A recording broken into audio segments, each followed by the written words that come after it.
Hey folks, welcome back. This is Lucid. I'm here with Sakane. Hello, everybody. And we're going to jump back into this game, new casting. And let's see. So, last episode, what happened? Do you want to give us a summary, Sak?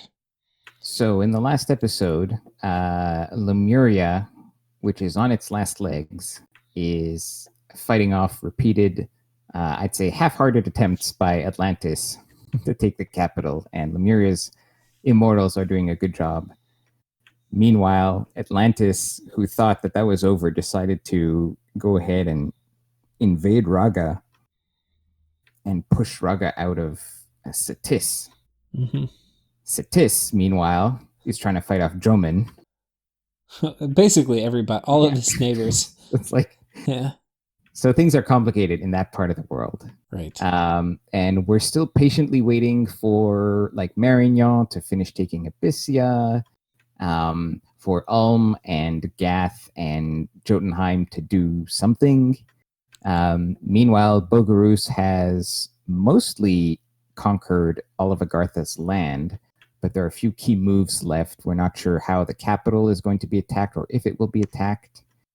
Well, let's jump into that. Fronts. Speaking of the capital being attacked. So Agartha predictably moved on to his own cap to defend, but it looks like Bogarus was patient. And said no. Maybe he wants that. Maybe Bogarus is like, look, I don't want to risk it. Let's see what you got.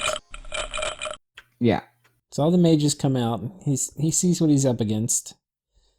He's got these penumbrals who are going to be pretty good in darkness too. So yeah, I think this isn't a bad move by Bogarus. We can look at the map, I guess, and yeah, and he might. I think he would have won this, but barely. I bet it would have been nasty. Yeah. And yeah, let's go to the map. So let's go to. Let's take a look at it. So he did one of the options we suggested, which was moving these armies onto the forts, and both of them have been one turn pop. Right. And so now I like this move. Yeah. Because he can't. I mean, Agartha could try to stop. No, he can't. He can't stop any of these. He can't move his cap army there in time. So I think this is a better move. Yeah, yeah.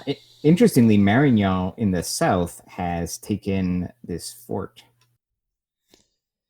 Oh, yeah. Marignan's decided Agartha's done. And so they've moved on top of this one. Probably wise, I think. Agartha can hold on and fight for a little bit more, but... I mean, they could even win the war, but they're not going to be winning the war well enough where they can come and take this back from Marignan anytime soon. Yeah. Okay, what else with Marignan? So we had this... Well, he's still trying to siege down Abyssia. Man, I've never seen anybody get more mileage out of 40 PD. People just keep throwing lots of troops into this 40 PD. Like, this is the exact opposite of what you want to do to deal with the PD dump, guys. Oh shit, it's a PD dump. Let's throw a medium unit-only army into it. Like, do not do this at home. Yeah. And this is just like, I get, he was thinking, oh, I'll just like hold an attack, rear it. But there's such a blob of infantry that you're going to have commanders stuck in the middle of the blob. You're not going to be able to get to all of them. Yeah. Anyways, that was very Also, expensive. I think when you have only melee units, I think the commanders stay inside the blob. But when you have ranged units, it's easier to flank, so... Yep. So anyway, that's hilarious. Let's see. Nothing else happening in Ulm or Gath or Jotunheim. Okay, so let's check out this. Okay, so Raga decides to storm the fort with an ungodly number of Zidanians. Oh my god. No divine blessing, though. That's hilarious. They're so big, too, like, it takes so many blessing casts. It looks like half of them are blessed. You sure It the doesn't Death matter Star if it- analogy doesn't work? I feel like this like charge up the main laser. Fire. Well, I guess I it mean, certainly does it's feel like like they that. get destroyed in like 1 or 2 rounds. Okay. God, Atlantis was some interesting place here. So Atlantis chooses to go. Okay, so Raga just has a scout on top. And then they end up expending themselves on Satis. I think it's the other way around. I think Satis, because I don't think Atlantis is going to attack with this here. One guy takes an arrow to the knee and ends up the field. Okay, poor Satis. Yeah, Satis was intending to fight off Raga. Yeah. Instead, slams into a big old Atlantis army. But now these are really out of position because there's no cold for them to hide in. Like, I think the move. Maybe Atlantis doesn't appreciate how important the cold scales are for him. Because if there's a battle here, like if he retreats here and he's like, oh, I'm going to fight here, just good game. Like, these guys are going to get wrecked by these Sateans. Unless he does a massive PD dump. Well, and also, I'm not sure how much mage support he's going to have coming into that. Because I would imagine the idea is with enough scale spam and perhaps like water evocations, you could kill some Zeadans. And let's not forget that the Zeadans, like only half of them appear to be blessed. Right. So there are ways this could go wrong for Raga, but I would feel much more comfortable, as you're saying, if Atlantis was doing this in cold scales. This is to this Atlantis army in heat. This is the Death Star. Like, this is going to vaporize them. Yeah. If he does a PD dump of like 50 here, it may be worth trying to bait out a fight because he's going to have an extra 200 units. But yeah, I see. So I agree. I don't think it looks to me like Atlantis doesn't appreciate the nature of the threat, but Right. I could also see Atlantis going east from here. Yeah, he could just Right. fall back to here and here, and then That would be, given the current situation, that would be sort of the safest move. yeah. And Atlantis is also pressing on other fronts, so so there's a battle here. Yeah, he's given up on taking Lemuria, and he's like, okay, let's come up here. Well, it looks like Lemuria decided to do something. Okay, so yeah, he did give up. And what's in that farmland again on the border between? Was that an attempted? Oh no, the vampire. It's the vampire thug going for it. I love this. Okay, this is something Crossbows? you expect the vampire thug could handle. But crossbows. No, I know what's going to happen. This guy's got a magic weapon for the commander. So, I bet you head hit.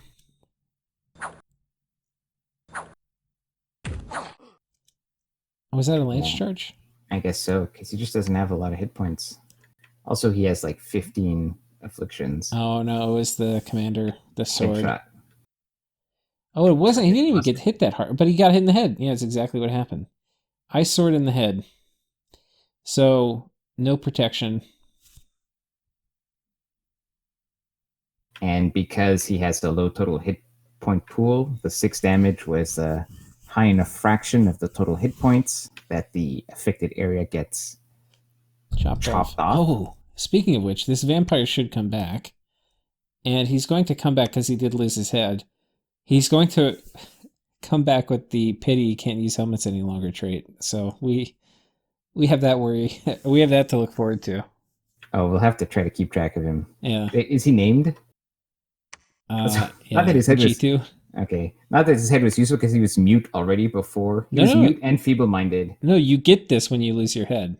Oh, I thought if you get your head chopped off, you automatically get mute and feeble-minded. I don't know why you would get those, but well, I mean that makes sense. Yeah, no, I'm kidding.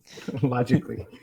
No, I thought he actually had You're accumulated those just before and then lost the head. And I was like, well, I guess that's adding insult to injury. yeah, you're just a tiny bit feeble-minded. Don't know why, Well, it's the minions, right? right? Who knows But where the where the tooltip for lost your head is great. Pity you can't use helmets any longer. yes. Oh, that's classic. All right, All he'll be right. back. He'll be back. What about on the northern frontier? Pop the throne, but we can see Raga moving into position. He's got flyers here who can make it. Got flyers here, and he's got flyers here. That I don't know if they can make it because this is a cave. I don't know if they can fly through there. But they can go through the swamp. So he's going to be able to take these guys, these guys, these guys, and these guys, and all bring them onto this fort.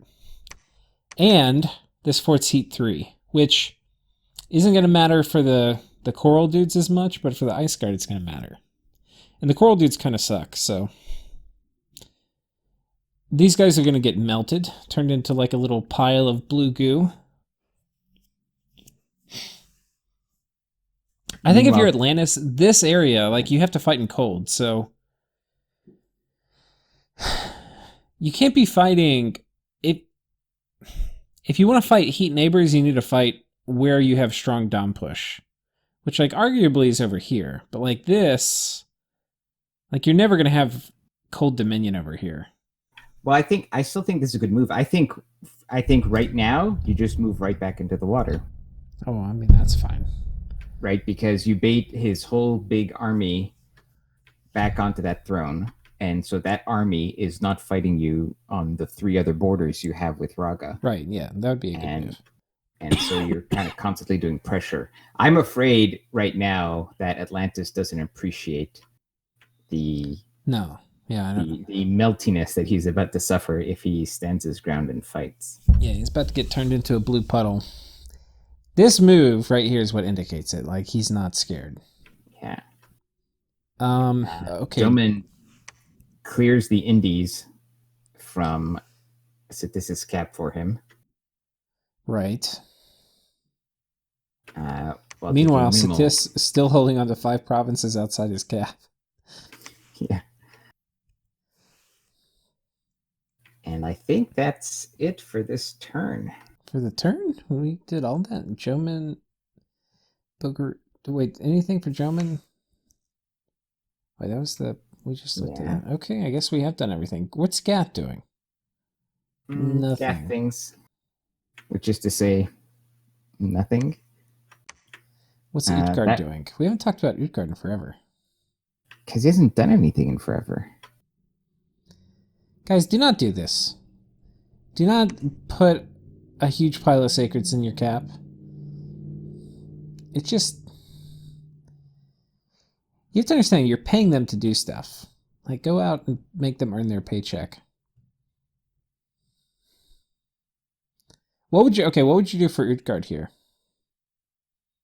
Well, I don't know what the Diplo is here. So, Raga is fighting Atlantis.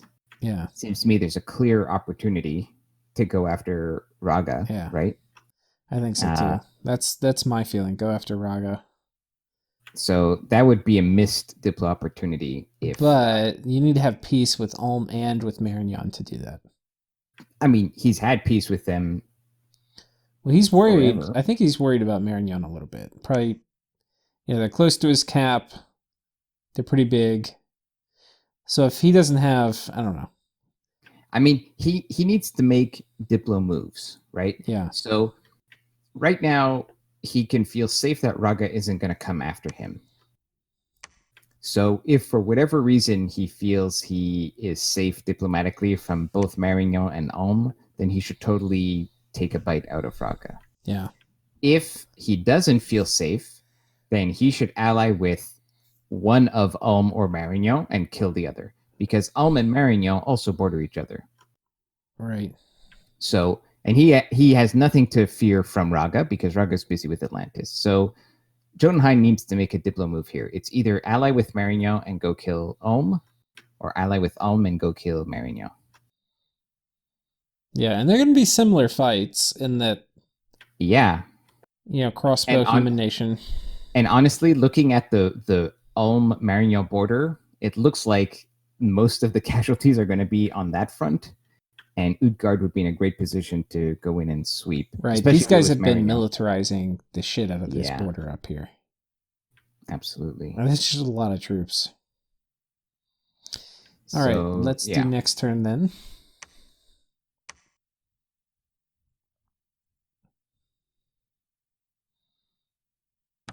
Turn 33. we might find out what's been happening here in terms of Right. Diplo. So we asked everybody to send in Diplo, like what their arrangements were. So Ulm has a nap 3 with Gath, a nap 3 with Raga, a nap 3 with Utgard. So Gath, Raga, Utgard, Bogarus, nap 5 with Agartha, not that it matters anymore. And then a nap 3 with Marignan. So he's pieced out with everybody. Yeah, all of his neighbors. Marignan, nap 3 with Lemuria. Interesting. Ulm, Bogarus, and Utgard. But the Utgard nap is ending. Okay. So that explains that. Well, there we go. It sounds like Marignan's ending that, because... Oh, wait, let me Well, see. he just said it was ending. All right. Yeah. So Utgard, to summarize my diplomatic situation, killed some ghosts. Ghosts went away. Endless peace due to having naps with all my neighbors because I thought Lemuria would be harder to kill and no one would assist. Marignan decides he wants to eat me, wants to end nap. Yeah, so it was Marignan that ended it. Stall talks for several turns as I work on research to not be eaten by fire elementals. So I guess he kind of delayed what he thought was going to be an earlier Marignan attack. Ulm super casually messages me saying Marignan invited him to attack me together. End up bonding over LA Ulm. Okay, so Ulm's going to attack Marignan. Yeah, so Marignan invites Ulm to backstab him, but then Utgard is friendlier than Marignan. Right. And so they just hit it off, and now it is going to be Utgard and Ulm versus Marignan. Okay, and then all I want are young virgins. Is that too much to ask for? I also have this site. I also have site searched almost my entire land up to like level 2 for my paths and then found 7 sites. I'm calling shenanigans. Lucid would have gotten like 20. Depends what game, man. Sometimes I have bad site searching math too. But 7 sites, let's take a look at what he's got. Oh wait, was this Utgard? Yeah, that was Utgard complaining about his sites. Utgard has pretty good site searching like paths too, I think. Yeah. Totem Collection's a good one. But yeah, this is pretty garbage. If he's done site searching and this is all he's got. Yeah, that's pretty bad. Pretty bad. So you've got my sympathies, friend. Let's get the rest of the messages. So Droman, we skipped over. Just broke nap with Atlantis this turn. Won't expire until turn 35 when attacks can be executed. Other than that, ending nap, by the way. Break nap means you didn't follow the conditions, I think. But anyway. No, because he says won't expire until turn 35 when attack can be executed. So it sounds to me like it's just gonna. Yeah, no, he ended the nap. He hasn't broken it. Right, exactly. He wrote broke, but we. I'm just saying the word he used isn't quite right. Other than that, I haven't signed naps with anyone. Friendly with all non-Cetician neighbors. Now, the German player also told us that he felt that he was maybe more experienced than the others, and so he was going to not nap with anybody. So he might just be ending his nap to follow through with that. But that certainly complicates the already complicated situation around Cetis. Right. Except that he's not fighting Raga. Right. Now, Bogarus, we have a message. Currently nap through with Ulm, Marignan, and Atlantis. Friendly talks with Shinuyama as well. Shinuyama? Joman.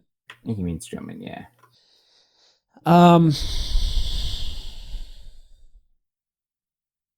Yeah, so Okay. all his non-Agartha neighbors he's got Yeah. naps with.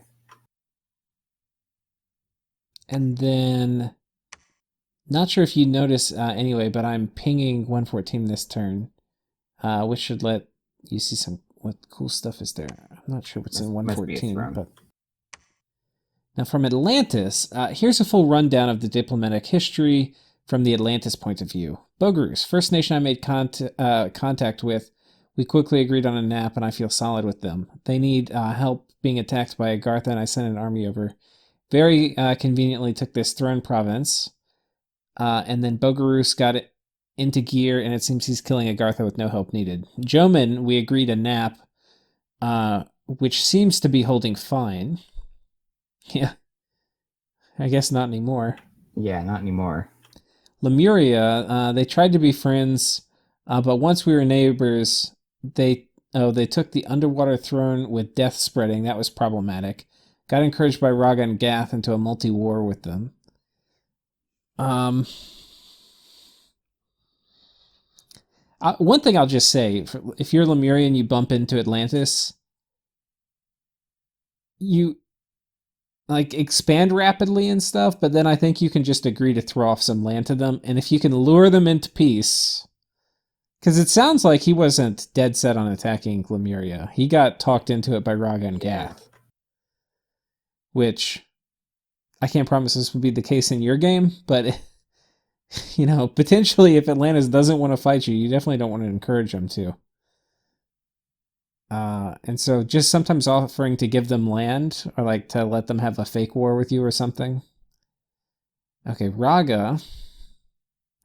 This one's complicated. At first, they were keen on will you please fight Lemuria, then a bit of silence. Then about 4 turns ago, I sent a message saying would they back off the territory they've taken from Satis to give me a northern expansion route and suggested a possible nap in return. At first, I thought they had. Then Raga was moved up again, bordering Bogarus, and then asked for a nap. And I've said no, and so we've had to fight it out. Okay. So Raga, they went on this manic raiding spree through Satis. And then Atlantis wanted, at first, Atlantis just wanted like a couple of those provinces, right, so that maybe he can go contest like Abyssia or whatever, something up there. But and they just ignored him until they got a bunch of the land. And then they're like, okay, we can nap now. Yeah, so now they're fighting. Gath, pretty friendly with Gath. I hope they'll join in against Raga. I suspect Raga of inciting Gath and Joman to attack me for a few turns back. Okay. Interesting. All right. Were you surprised by any of that? Well, we predicted the Utgard situation correctly with Ulm and Marignan. I guess I'm surprised that Joman deciding to fight Atlantis or ending the nap with Atlantis. Well, I'm not too surprised. I mean, unless Joman, for some reason, feels very confident he can completely wrap up Satis in a couple of turns. Well, yeah, but he needs the underwater stuff, and he is distracted with Raga. Now, he does have... What did they say? What did Raga or Joman say about each other? They didn't. Joman says he has no naps with anybody, but he says he's friendly with all non-Satis neighbors, which I guess includes Raga. Now, here's the thing, though. I feel that although Joman strategically, like you say, he needs more underwater, so he'll need to fight. He'll need to fight Atlantis at some point. I feel that right now, maybe he's stretched a little thin and Atlantis is a dominant player. But this turn, Atlantis might take some pretty crippling casualties in several provinces. And if that's the case, Joman could really be in a good position to take advantage of Atlantis' weakness. This army we're watching here from Atlantis was the army that was guarding that underwater fort that Atlantis had. Exactly. And so, as we predicted, they got melted. Okay, so that was they lost 2 Zedaeans, and then 5 got knocked down to Griffin form. And meanwhile, Atlantis lost everything, which I would say is very typical of what you would expect in this in Heat 3. Yep. Let's see what happens over here. Oh no. Oh no, he decided to fight in Heat 3 against the Death Star. Holy shit. All right. He's got some back troops, so hopefully he's on hold and attack at least. Okay, he's trying to catch the flyers, but... And he's got some bodyguards. Oh my gosh.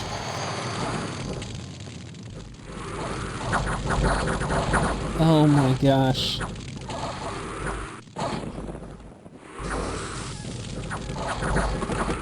Oh.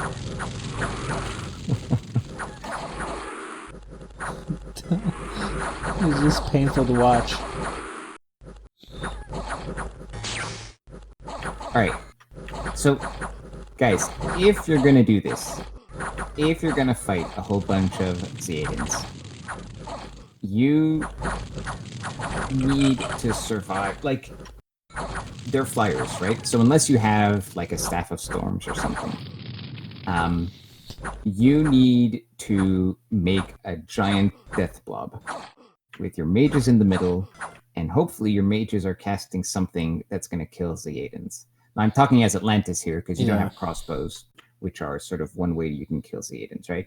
So you need to make a giant ball of dudes. Now, preferably you're fighting in Cold 3. We've already talked about that. And then, as Atlantis, I think there are 2 ways you can go, right? You can either use your death and do a combination of Skella spam, because the Zeadans can fatigue out pretty quickly. They have a lot of attacks. They have relatively high encumbrance. Now, I these think guys they have get fatigue reset, though, in their second form. possibly. Yeah, but I mean, it's a thing. It's a thing, right? And so that's one way to go. And honestly, the other way to go is very few people take cold resist on their bless, and you've got good water magic. So it could just be a combination of chaff and then evocations to kill them. Yeah. But you know what Atlantis was doing there is he had like half of his army, in fact more, like 2/3 of the army, just moving forward. And yeah, like formation wasn't going to help this one. There's a few things we can look at. One is the troops he picked, these guys with the swords. You get these with the shield and the sword if you're fighting archers. Yeah. These are much, much, much, much worse against the Daeans. Because these guys hit for 17, but these guys with the glaives, they hit for 24. Glaives, and they're a longer weapon. And versus the Zedaeans, that's going to matter a good bit, because they can repel basically all of these. The attacks, yeah. And then more importantly, they are going to get through the protection very regularly with their hits. Whereas the sword guys are going to need to get pretty fucking lucky to do any damage. And so if you look in this army, the units best suited to fighting the Zeadans are actually the Coral guys. Right. And they're the guys who are marching forward, trying to do I don't know what. Meanwhile, the Zeadans land and crush all the shield guys and the mages. But even if they were in Cold 3 and these were all Ice Guard, I think they still get wrecked. But they would take a ton more down with them. I think if... Like, this is why I called this the Death Star. If you're going to kill this many Zedaeans, you really want to fight with some PD on your side and this, or if you have some really good mage spells online. Like, yeah, I think this is not enough. Even in Cold 3, I agree. Just this alone is not enough. Need more. If he had the glaive Ice Guard in Cold 3 with this much mage support, there's a chance he could win. But I think he would also need PD. I actually don't even think so. He would need either double the mages or like double the troops, because this is, even if this was all glaives, it's not quite going to be killy enough, I think, to kill that amount of Zeadans. Like because you're going to lose. You're gonna a lose ton of so dudes. many guys so quickly. You're The going to lose thing, so many guys too. So even if they're all glaives, you're going to lose like basically all of them. well, the Cold 3 matters a lot for that because here their protection, because they get the heat penalty, they're gonna be like -6 on protection from what So their baseline what's their is, protection but in Cold 3? the difference between Heat 3 and Cold 3 is 12. So they would be up in like the 20 protection, which means, like right now when Izadayan hits them, like the broadsword is going to hit for 18, or, swing 18 at 11. So it's going to do. Well, he's not blessed yet. Okay, let's look at a blessed one. So it's going to hit for 17. I mean, when it gets blood surge, it'll be a bit more. But it's against 11 armor. So it's like 6 damage a hit, basically. Times 3. Yeah. So they're getting like guaranteed killed now. Whereas in Cold 3, they might survive 1 round of combat. Well, in Cold 3, they would probably survive a few. Because in Cold 3, they're going to have 20-something protection. Which means on average, a hit, like every time they get hit, they're not going to take any damage. But they're going to get hit a lot. They're still going to get kind of chewed through, but it's going to be like 5 or 6 times slower. Like they're not going to... Watch what happens when they land. Just watch when they come down. They're going to disintegrate. Right, that would not happen. You would still have the lance charge. It would be painful, but... Yeah, maybe the first round would look like that, but these successive rounds would not. Anyways, fight in Cold 3, please, Atlantis. Okay. And respect Sedans this early. Yeah. So... They were just being disrespectful, and they got put in line. That's really what it was. Yeah. Now, anything else happening between these two? Nothing, no new combats. Now, Lemuria's becoming active again.